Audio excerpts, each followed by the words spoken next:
Damos inicio a la primera entrevista de la mañana. Recibimos a la vocera de Policía Caminera, Vanessa Abrioso. Ustedes saben, estamos transitando la semana de carnaval y eso en un verano que ya fue intenso.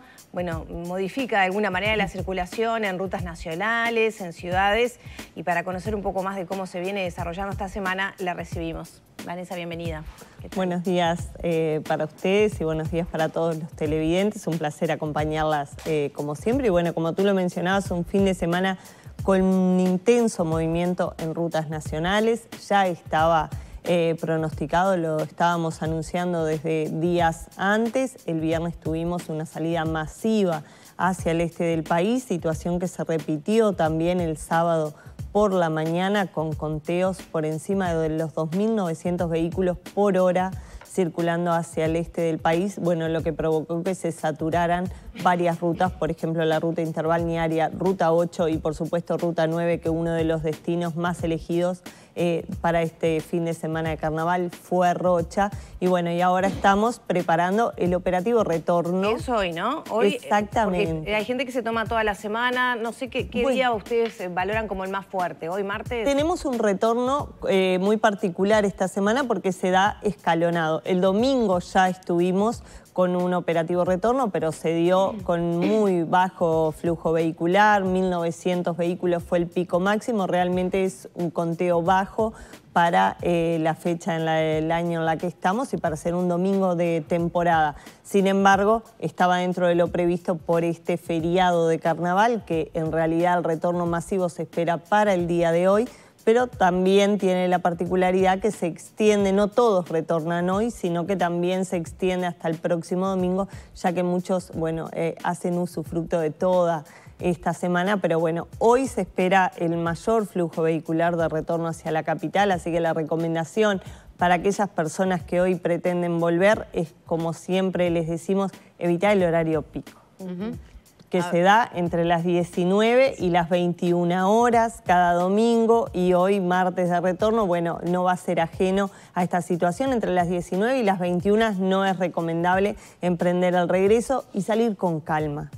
Ya sabemos que la ruta va a estar cargada, sabemos que va a estar congestionada, así que lo mejor que podemos hacer es salir con calma y que el viaje sea parte del disfrute y parte de estas vacaciones y no se convierta en una mala experiencia por sufrir un siniestro de tránsito. Vanessa, recién mencionabas que el este fue el principal destino, sobre todo la interbalnearia, la 8, todas esas rutas. ¿Qué pasa con el resto del país?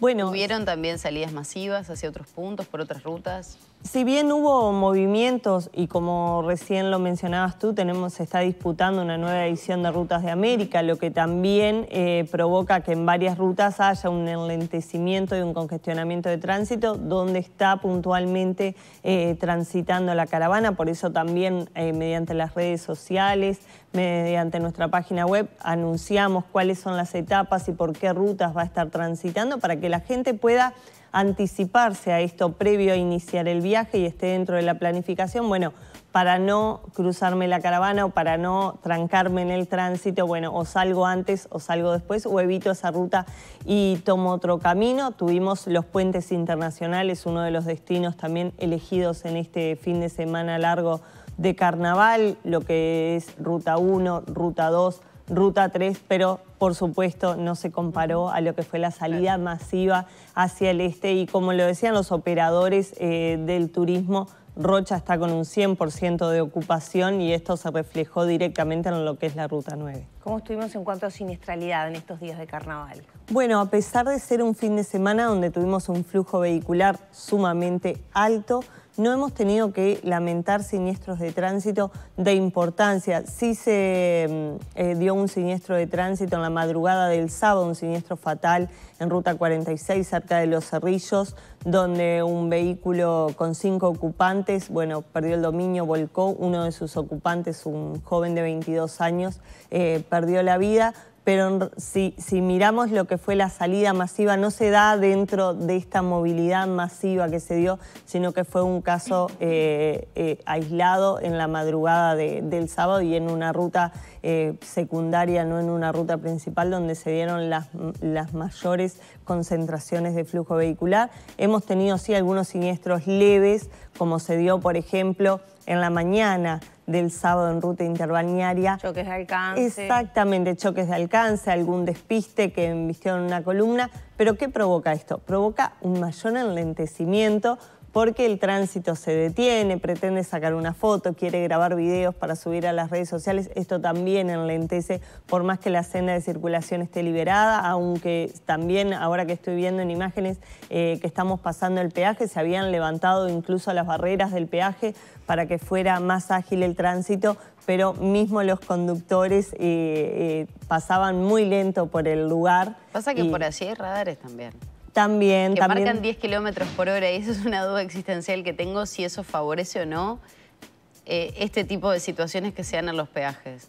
Porque tenés un radar y a vos te marca una máxima de 10 kilómetros por hora, entonces tendés a frenar hasta ese límite. Bueno, en realidad hay un tema de seguridad, que en los peajes también hay personas que a veces circulan entre las cajas, están pasando y tenemos un tránsito que tiene que pasar lentamente para que la cámara pueda leer la matrícula o leer el tag, así que es importante que se reduzca la velocidad. Igualmente la idea es que aunque circule a 30 o a 10 kilómetros por hora, que sea continuo, que no se detenga, que en ningún momento esté detenido el tránsito. E igualmente se contabiliza el pase por el peaje más allá que la barrera esté alta, ¿no? Bueno, es un tema de la empresa, es de privados, no es un tema que nosotros tengamos injerencia, pero sí, tengo entendido que por más que la barrera está levantada, la foto la toma igual y va a la patente igual o se descuenta del tag. ¿Qué pasa con los despliegues que hace Policía Caminera en los operativos de tránsito? ¿Cómo es el sistema? Porque muchas veces se ven esos trancazos, de repente en algunos semáforos, sobre todo en ruta interbalnearia, ¿no? Que es donde hay mayor flujo. ¿Cómo opera allí Policía Caminera? ¿Colabora? Bueno, muchas veces se sustituye a los semáforos por personal.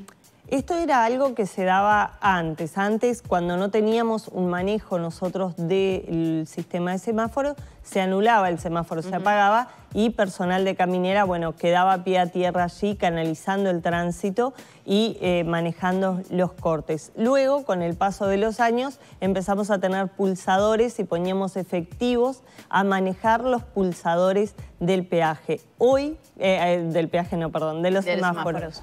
Hoy tenemos una mayor tecnología en los semáforos y tenemos comunicación directa con la empresa. Se establece un plan de emergencia donde se da prioridad 1, por ejemplo, los domingos de retorno a ruta interbalnearia y se da menor prioridad a los cruces. Se está verificando en tiempo real por cámaras el flujo de tránsito vehicular y se comunica con la empresa si necesitamos más o menos tiempo.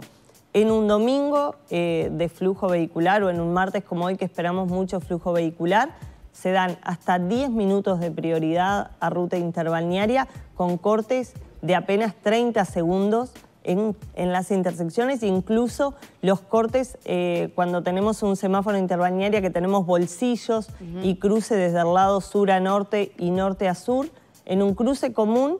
Cada vez que corta y inhabilita interbalnearia, se dan los 3 cortes, se habilita los 3 cortes. Un día como hoy, simplemente cuando corta interbalnearia se habilita un corte. Vuelve a habilitar interbalnearia nuevamente, al siguiente corte se habilita solo un cruce, luego volvemos a dar prioridad a interbalnearia y luego el otro cruce. O sea, los vecinos de la zona, por ejemplo, en Salinas, no están contentos porque quien va a cruzar, va a salir del bolsillo, va a cruzar muchas veces, le lleva de 20 a 30 minutos poder cruzar. A las personas les parece que el semáforo tranca, en realidad corta muy poquito tiempo y la prioridad máxima sí se da a ruta interbalnearia, por supuesto, y se regula en tiempo real, en conjunto con la empresa y se está chequeando por las cámaras. Vanessa, en cuanto a circulación, las cifras que tú mencionabas, ¿cómo son en comparación con el año pasado? Bueno, todavía no hemos hecho el cierre porque nos queda el operativo de hoy. Recién mañana vamos a tener una cifra, pero tal como se ha dado en esta temporada, hemos superado ampliamente la movilidad de años anteriores. Ya estamos con una movilidad incluso superior a prepandemia y esto también lo deja ver el incremento que ha habido en el parque automotor, cómo ha crecido el parque automotor y el hecho de que, bueno, la pandemia permitió volver a salir a la gente y esto se refleja directamente en nuestras rutas nacionales. ¿Cómo estamos con el tema radares? Y sobre todo radares móviles, que se han visto sobre todo en ruta interbalnearia, seguramente en otros puntos del país también. ¿Cómo fue ese sistema y cómo lo evalúan en esta primera etapa? Bueno, fue todo un acontecimiento el hecho de los radares móviles que adquirió el Ministerio del Interior, estos 5 radares que son de una dimensión muy importante, que son visibles. Si bien era un poco, se generó controversia cuando decíamos no vamos a decir dónde están instalados, pero que no digamos dónde está instalado no quiere decir que no esté correctamente señalizado. Cada radar está correctamente señalizado con su cartelería de velocidad controlada. Se empezó a fiscalizar recién luego del 6 de enero y bueno, ya se cargó la primer tanda del mes de enero, ya está cargada en su CIBE, incluso hay una página web en el INPO, porque las multas también se publican en el INPO. Cuando uno ingresa al INPO puede incluso registrar su correo electrónico y registrar la matrícula del auto para que INPO, nosotros cuando cargamos las notificaciones, directamente le envíe una notificación al correo electrónico y así se puede enterar de que bueno, fue contravenido por una infracción por exceso de velocidad. También estamos cargando otras infracciones. Solamente de enero por radar se cargaron más de 1000 sanciones y bueno. Igual otras. Con el flujo vehicular, digo, son pocas, ¿no? Sí. Si uno compara desde enero la cantidad de vehículos que deben haber circulado, 1000 multas no me parece. Sí, casi 3000 por minuto. Exhortamos justamente a cumplir con los límites de velocidad. Es la función que cumple el radar, justamente que la gente respete justamente el límite de velocidad, las normas. El límite exactamente de velocidad y el hecho de que el radar sea móvil lo que nos permite es que, bueno, que el conductor durante todo el trayecto vaya cuidando el límite de velocidad porque no sabe dónde se va a encontrar efectivamente el radar, entonces hace que respete durante todo el trayecto y no solo la cuadra donde está el radar, que es lo que nos pasa un poco en la ciudad. Sabemos dónde está el radar y aminoramos la velocidad solamente en ese tramo. Claro, bueno, ahí en realidad si los ponen en puntos calientes disminuye la siniestralidad, igual es una buena noticia. Exactamente. Pero te quería preguntar por la señalización, como van rotando, ¿cuál es la señalización correcta que tú decías? En la columna que tenemos de tránsito aquí, quincenal, a veces se ha señalado que la mala señalización o señalización muy cerca de donde está ubicado el radar hace que se frene de golpe y pueda provocar alguna dificultad, siniestros o enlentecimiento, etc. Bueno, en este sentido no hemos tenido ninguna queja, se hace realmente con mucha anticipación, teniendo en cuenta que en rutas nacionales manejamos una velocidad mayor. Pasa en ciudad que la velocidad debería ser más reducida y a veces no se respeta tanto como se debería, pero al ser más reducida da menos tiempo a disminuir la velocidad y está más próximo al semáforo, también porque tenemos una cuadra y no tenemos tanto espacio. En rutas nosotros estamos trabajando con una señalización. O sea, se calcula la velocidad y el tiempo que llevan reducirla a la altura del... Es relativo al lugar donde se coloca el radar, pero a no menos de 200 metros antes del radar están colocadas las cartelerías de que hay velocidad controlada o hay un operativo de radar. Claro, es el tradicional que vemos que dice velocidad controlada por radar en blanco y negro, que lo vemos también acá en la ciudad de Montevideo. Exactamente, es ese mismo cartel de una dimensión más importante que el que está en la ciudad. Acá en la ciudad tenemos uno rectangular más pequeño, en ruta se usa el grande, exactamente. Ahora, Vanessa, ¿han notado, porque yo lo he leído mucho en redes sociales, el tema de las quejas sobre los tiempos que lleva ahora trasladarse, por ejemplo, hacia el este del país, donde prácticamente desde que salís de Montevideo hasta Costa Azul, o un poquito antes hasta la Floresta prácticamente, hay que ir a 60 kilómetros por hora, 75 en algunos tramos. Bueno, ¿es algo que se está empezando a evaluar un poco más, el tema de zonas con algunos permitidos por encima de esa velocidad? No, es que en realidad tenemos como un mal criterio de que vemos ruta interbalnearia como una vía rápida o como una autopista. Interbalnearia no es una autopista, en Uruguay no tenemos autopistas porque no tenemos un diseño de ruta acorde a una autopista. No hay ninguna vía rápida de salida de Montevideo. Exactamente. ¿Por qué? Porque tenemos zonas pobladas.